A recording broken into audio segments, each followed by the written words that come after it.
예, 안녕하세요. 그린빌 가족 여러분. 오늘 월요일 아침 매일 한 말씀으로 이렇게 인사드립니다. 저희 어제 부분적으로나마 현장 예배를 다시 시작했습니다. 한 20분 정도 이렇게 오셔서 서로의 얼굴을 아주 오랜만에 확인할 수 있어서 참 감사한 시간들이었습니다. 예배당에 직접 오시든 또 온라인으로 영상을 통해 예배를 드리시든 우리 모두는 다 하나님의 자녀이고 또한 그린빌 가족입니다. 모두들 건강하게 이 시간들 이렇게 안전하게 잘 이겨내시면서 하나님께서 원하시고 바라시는 모습으로 더 성숙하고 또 더 단단해진 모습으로 다 함께 모여서 예배 드릴 날을 기도하며 준비하겠습니다. 오늘은 저희가 시편 52편 말씀으로 오늘 이 월요일 아침을 시작하려고 합니다. 시편 52편의 말씀을 제가 먼저 읽도록 하겠습니다. 포악한 자여, 내가 어찌하여 악한 계획을 스스로 자랑하는가? 하나님의 인자하심은 항상 있도다. 내 혀가 심한 악을 꾀하여 날카로운 삭도같이 간사를 행하는도다. 네가 선보다 악을 사랑하며 의를 말함보다 거짓을 사랑하는도다. 간사한 혀여, 너는 남을 해치는 모든 말을 좋아하는도다. 그런즉 하나님이 영원히 너를 멸하심이요 너를 붙잡아 네 장막에서 뽑아내며 살아있는 땅에서 네 뿌리를 빼시리로다.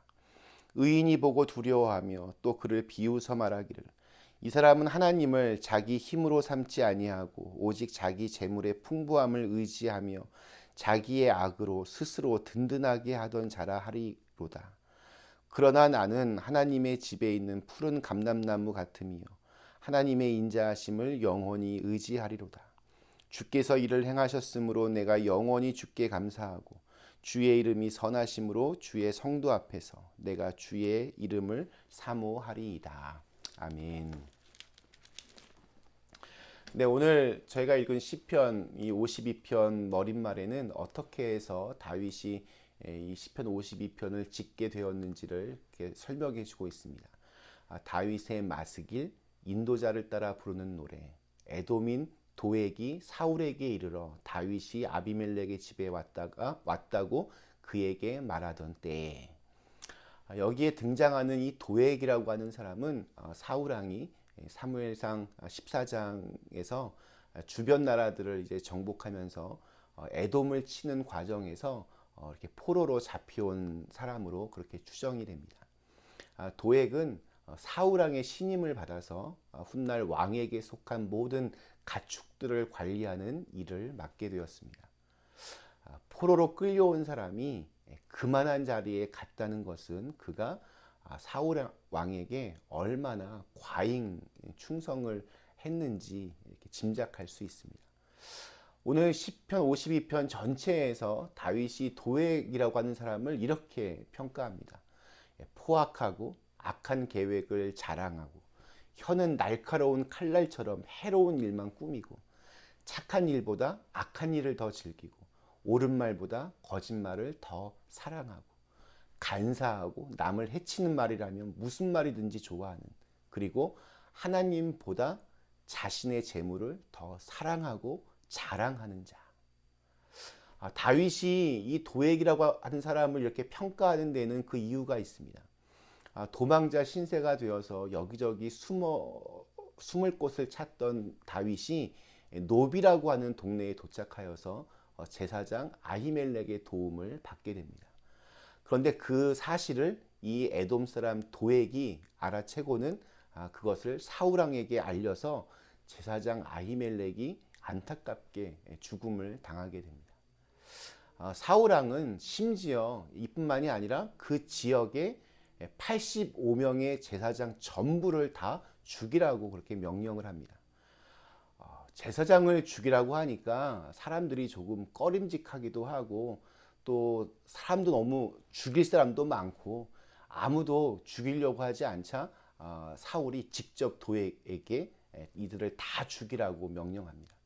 도액은 이 제사장 아히멜렉뿐만이 아니라 85명의 제사장을 전부 다 죽이고 나중에는 노비라고 하는 그 동네의 모든 남녀와 젖먹는 어린아이들까지 짐승들까지 전부 다 죽이는 끔찍한 만행을 저질렀습니다. 이 소식을 전해 들은 다윗의 심정이 어땠을까요? 자기 때문에 어떻게 보면 억울하게 죽음을 당한 사람들. 그들에 대한 미안함으로 마음에 큰 빚이 있었을 것입니다. 그리고 아마 이 도액을 도저히 용서할 수 없었을 겁니다. 그래서 오늘 시편 52편 곳곳에서 이 도액에 대한 비난과 저주를 퍼붓고 있습니다. 오늘 말씀을 읽으며 좀 이런 생각이 들었습니다. 동물의 세계는 약육강식의 세계입니다. 힘센 동물이 힘없는 동물들을 잡아먹습니다. 자, 그런데 인간의 세계가 동물의 세계와 같을 수는 없습니다. 하나님이 천지를 창조하실 때 인간은 하나님의 형상을 닮은 존재로 그렇게 창조하셨습니다. 하나님이 직접 그 코에 생기를 불어 넣어서 그렇게 우리 인간을 만드셨습니다. 그렇기 때문에 하나님은 아담에게 모든 생물들을 다스리라 라고 하는 명령을 주시기도 했습니다. 보면 사회가 점점 나빠질 때, 또 구조적으로 그 근간이 무너질 때 도액 같은 사람들이 굉장히 많아집니다. 자기보다 힘 있는 사람들에게는 아부하고 자기보다 힘없는 사람들에게는 아주 잔인하게 짓밟는 그런 사람. 그런 사람들이 많아지면서 약육강식의 동물의 세계와 비슷하게 흘러가게 됩니다. 이 세상에 지옥문이 열리는 순간입니다. 어제 예배 때 설교 시간에도 잠깐 언급했지만 저는 지금 우리가 살고 있는 이 미국이 점점 몰락해 가고 있는 것 같습니다. 원래 미국 사회의 그 기반에는 아주 그 깊은 뿌리에는 기독교 신앙이 있었습니다. 기독교 신앙의 핵심 중에 하나는 모든 사람은 하나님의 형상으로 창조된 평등한 관계라는 것입니다. 그래서 노예제도라고 하는 정말 막대한 이익을 만들어내는 노예제도조차도 그것을 포기하기 위해서 남북 전쟁을 벌이기도 했습니다. 미국은 그런 나라였습니다. 자유와 평등이 조화를 이루고 모든 사람들에게 똑같은 기회를 제공하는, 그래서 아메리칸 드림이라고 하는 아주 멋진 별명도 있었습니다. 나보다 약한 사람이라고 함부로 하지 않고, 나보다 강한 사람이라고 해도 비굴하지 않고 당당하게 악수하며 이름을 부를 수 있는 그런 나라였습니다. 선한 가치와 또 희생적인 일을 하는 사람들에 대한 존경심이 있었고, 그런 사람들이 사회의 리더가 되었습니다. 그러나 지금 우리의 현실은 너무나도 심각하게 무너지고 있습니다. 미국 사회의 구조적인 죄악 중 대표적인 것은 인종차별입니다. 사람 피부색에 따라서 사람을 차등적으로 나누어서 그렇게 바라보는 그러한 시선입니다.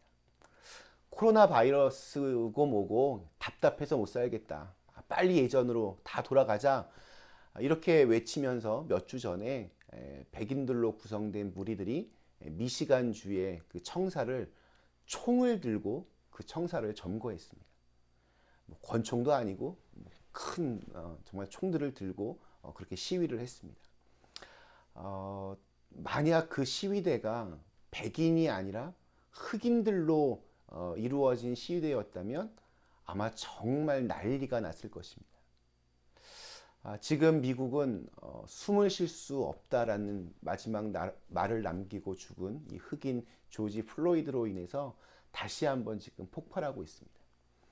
성난 시위대들이 상점문을 부수고 약탈을 하고 불을 지릅니다. 또 거기에 맞불을 놓아서 몇몇 도시에서는 지금 군대까지도 투입이 되고 있습니다. 마음이 너무 무겁습니다. 이럴 때 우리 하나님을 믿는 사람들은 어떻게 해야 하나? 성경은 분명하게 말씀하고 있습니다. 도망가거나 무관심하거나 회피해서는 안 됩니다. 악에게 지지 말고 선으로 악을 이겨야 됩니다. 그리고 또한 중요한 포인트는 오늘 5절에서 이렇게 말합니다. 그런즉 하나님이 영원히 너를 멸하시며 너를 붙잡아 내 장막에서 뽑아내며 살아있는 땅에서 내 뿌리를 빼시리로다. 한마디로 하나님의 심판을 믿어야 한다는 것입니다. 하나님을 내가 정말로 믿는다면 하나님의 심판 역시 당연히 믿어야 됩니다. 공의의 하나님께서 심판하시기 때문에 내 분노와 내 증오로 내가 재판장이 되어서 내 마음대로 해서는 안 됩니다. 다윗이 그랬습니다. 그래서 그는 마지막 8절과 9절에서 이렇게 고백을 합니다. 그러나 나는 하나님의 집에 있는 푸른 감람나무 같으며 하나님의 인자하심을 영원히 의지하리로다. 주께서 이를 행하셨으므로 내가 영원히 주께 감사하고 주의 이름이 선하심으로 주의 성도 앞에서 내가 주의 이름을 사모하리이다. 네, 도액 같은 사람 꼭 있습니다.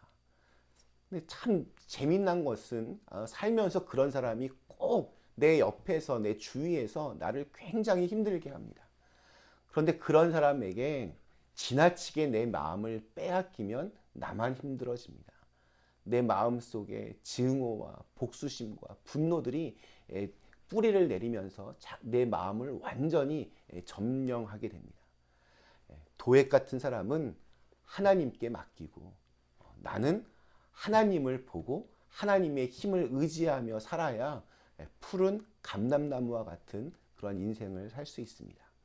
푸른 감람나무처럼 주위 사람들에게 선한 영향력을 끼치고 시원한 그늘을 제공해 줄 수 있는 사람, 그런 사람이 하나님을 믿는 그런 사람입니다. 오늘 하루 하나님의 선한 인도하심을 받으며 그렇게 살아가시기를 주님의 이름으로 간절히 축원합니다. 잠시 함께 기도하시겠습니다.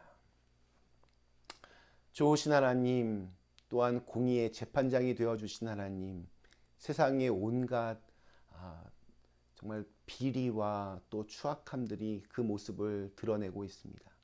약육강식의 세상이 되어가고 있습니다. 이러할 때에 우리가 하나님의 공의로운 그 심판을 믿으며 악에게 지지 말고 선으로 악을 이기며 우리의 삶의 자리에서 푸른 감람나무와 같은 그러한 인생을 살아갈 수 있도록 인도해 주시옵소서. 예수님의 이름으로 간절히 기도드리옵나이다. 아멘.